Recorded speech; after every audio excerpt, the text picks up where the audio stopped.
Yang dimaksud Pak Susno itu adalah bahwa semua itu satu rangkaian. Jadi artinya alat bukti yang diuji ini hanya merupakan satu bagian dari sebuah rangkaian. Apa yang disampaikan beliau saya dukung. Setuju gitu memang. Artinya apa? Artinya tidak cukup bukti untuk dikatakan bahwa ini dibuktikan itu palsu gitu ya. Kalau itu misalnya dari berbagai keterangan. Tapi mungkin prosesnya mungkin dengan segala hormat Pak Jenderal. Prosesnya adalah harus yang lebih komprehensif terbuka. Misalnya apa?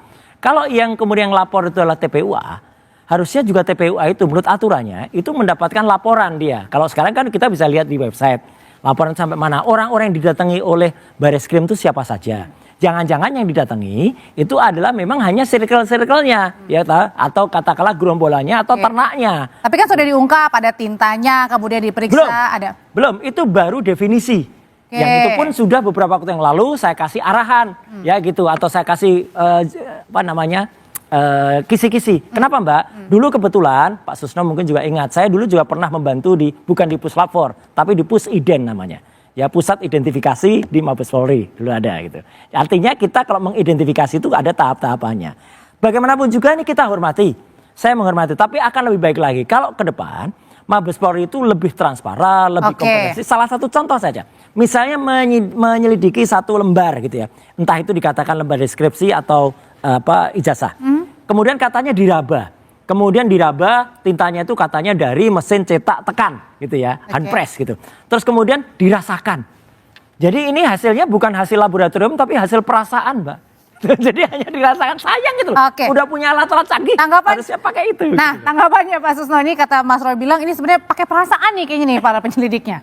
Iya, bisa saja Pak Roy katakan begitu, karena mungkin tidak dijelaskan oleh Pak Dir Skrim bagaimana dia menyimpulkan seperti itu. Nah, mestinya kalau orang laborat yang hadir di situ, dia akan menjelaskan sehingga pada kesimpulan itu apa? Apa karena diraba, dilus, apakah atau karena dengan teknologi yang ada. Karena Bareskrim itu sudah mempunyai laborat yang sangat bagus, tidak kalah dengan Amerika gitu. Tapi dijelaskan bahwa ini bukan karena dicium, bukan karena diindus, bukan karena ini, tapi kita menggunakan teknologi tingkat tinggi.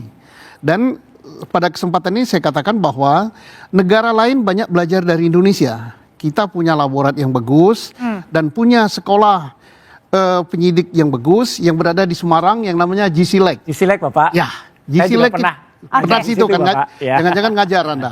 Itu diikuti berapa ratus negara yang belajar di Indonesia. Kalau gitu Pak Suparji, menurut Anda tadi sebenarnya memang perlu nggak sih untuk tadi mengumumkan kenapa, gimana caranya di konferensi pers itu sebenarnya wewenang atau gimana tuh sebenarnya, boleh milih atau enggak?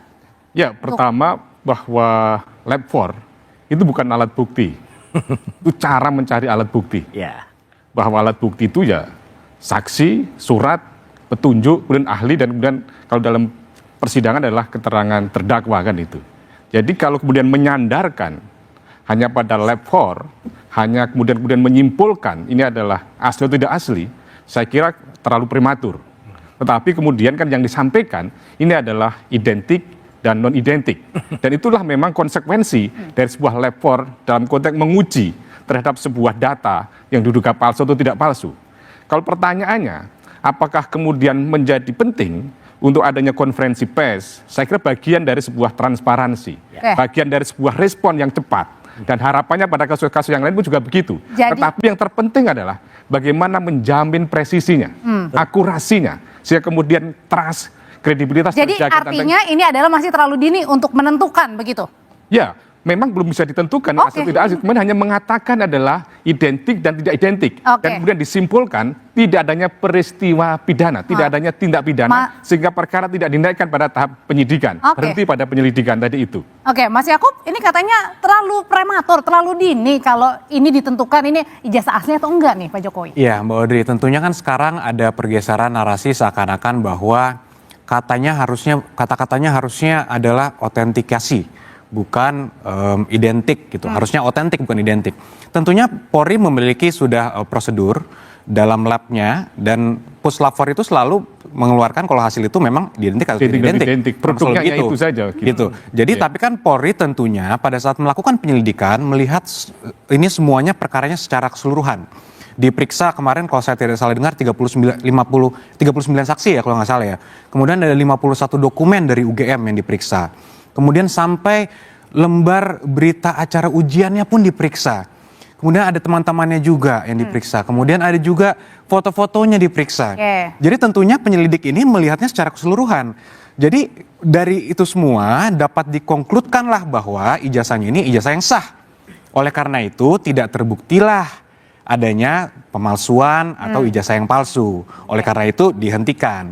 Jadi harus kita rubah sedikit nih cara pikirnya. Jangan kita lihat bahwa oke, karena itu bahasanya adalah identik maka belum tentu otentik. Bukan. Penyelidikan ini kan keseluruhan, menyeluruh. Jadi kita harus sangat hormati dan justru kami sangat apresiasi kepada para penyelidik yang sangat komprehensif yang menurut kami kalau pertanyaannya adalah a question of authenticity ditanya kepada penerbit, simple sebenarnya menurut kami. Maksudnya ke UGM? Ke UGM. Gitu ya? Ketika UGM bilang itu produk kami, selesai. Sama kayak uang Mbak. Mbak menyatakan uang ini palsu. Ditanya ke BI. BI bilang asli, saya mengeluarkan. Bagaimana? Masih bilang mau dipertanyakan lagi. Tapi nggak apa-apa, dibawa ke polisi. Polisi bilang, oke, saya uji dulu ya. Diuji secara forensik, dibawalah ke BI-nya, dibawa, ditanya BI-nya yang pencatatnya Setidak-tidaknya Mas, berkali-kali sudah saya sampaikan ya gitu. Sebelum menjadi sebuah ijazah, itu proses yang tadi disebut Pak Susno itu, apakah terjadinya satu hal yang disebut identik ini ada sebuah proses. Apa jadinya? Kalau kemudian publik itu benar-benar bisa mengerti dan saya sanggup untuk membuktikan atau kemudian kita lihat lagi skripsi yang ditulis skripsi oleh Joko Widodo itulah skripsi yang tidak ada lembar pengujiannya. Lembar pengesahannya bahkan penandatangannya diragukan oleh putrinya sendiri. Putrinya sendiri pun bahkan Pak Profesor Dr. Insir Ahmad itu mengatakan bahwa nama ayah saya tidak pakai OE, nama ayah saya pakai U pada Ahmad Sumitro. Bahkan melihat tanda tangannya dia ketawa. Greenberry ini itu dia mengatakan, loh ini kok aneh gitu. Jadi artinya lembar skripsi yang tidak ada pengujiannya itu kemudian bisa ditentukan tuh asli atau tuh otentik oleh UGM. Ini yang pantas dipertanyakan. Kenapa bisa itu terbit ijazah dengan skripsi yang saya harus bilang maaf abal-abal seperti itu. Aduh. Iya. Pernyataannya nggak main-main ya. Oh nggak main-main. Beneran ini memang. Nggak pernyataan nggak main-main Mas Yakub. Abal-abal katanya.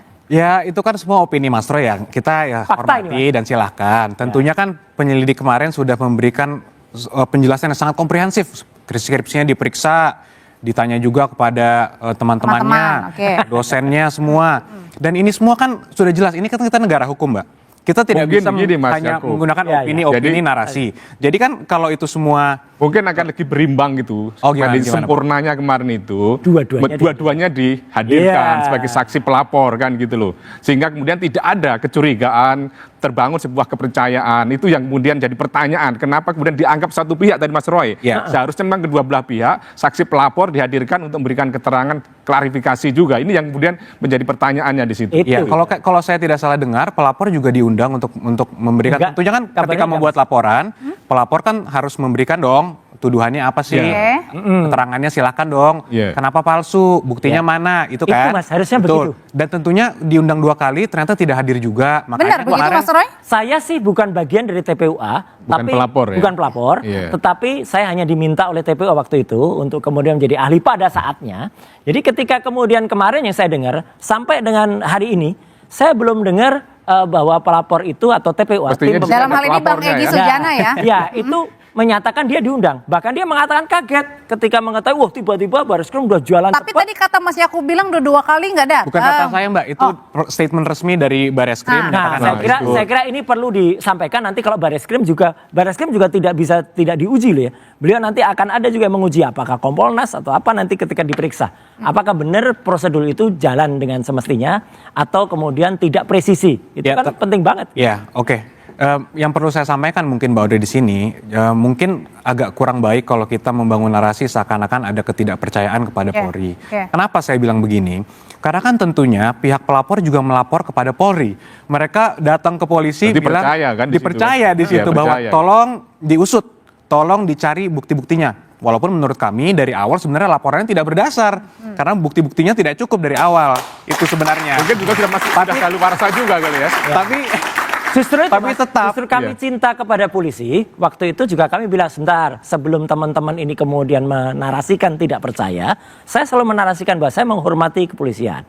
Ya gitu, termasuk tadi yang disebut GCLEC tadi, yaitu Jakarta Center for Law Enforcement Cooperation. Itu sama ketika 2004 dulu, kita benar-benar kerjasama kepolisian dengan Australia ya Pak Susno, waktu itu kan juga akhirnya supaya Polri ini meningkat kualitasnya. Dan saya sedih, Mas, sama dengan kesedihan saya ke UGM. Gitu loh, UGM bisa mengeluarkan ijazah dengan standar skripsi. Ketika Bareskrim kemarin menyampaikan dengan tidak komprehensif, tidak kemudian dengan bukti yang mudah dicerna oleh masyarakat, itu kan malah membuat pertanyaan bagi masyarakat. Jangan-jangan benar ya ijazahnya memang tidak seperti itu. Kalau gitu Pak Suparji, pertanyaan berikutnya adalah sebenarnya yang kita cari ijazah aslinya atau ijazah sahnya, dan bedanya apa nih otentik dengan asli?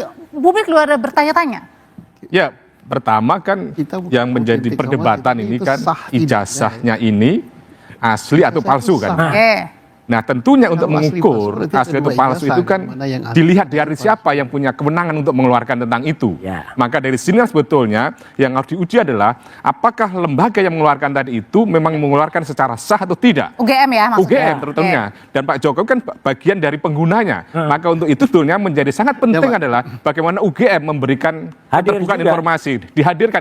Kalau perlu Pak Jokowi dengan UGM konferensi pers bersama untuk kemudian memadukan data-datanya itu. Oh, gitu Oke, loh. Oke, kalau gitu sebenarnya Pak Susno, sebenarnya ini yang kita cari ini ijazah aslinya Pak Jokowi atau ijazah sahnya Pak Jokowi sih?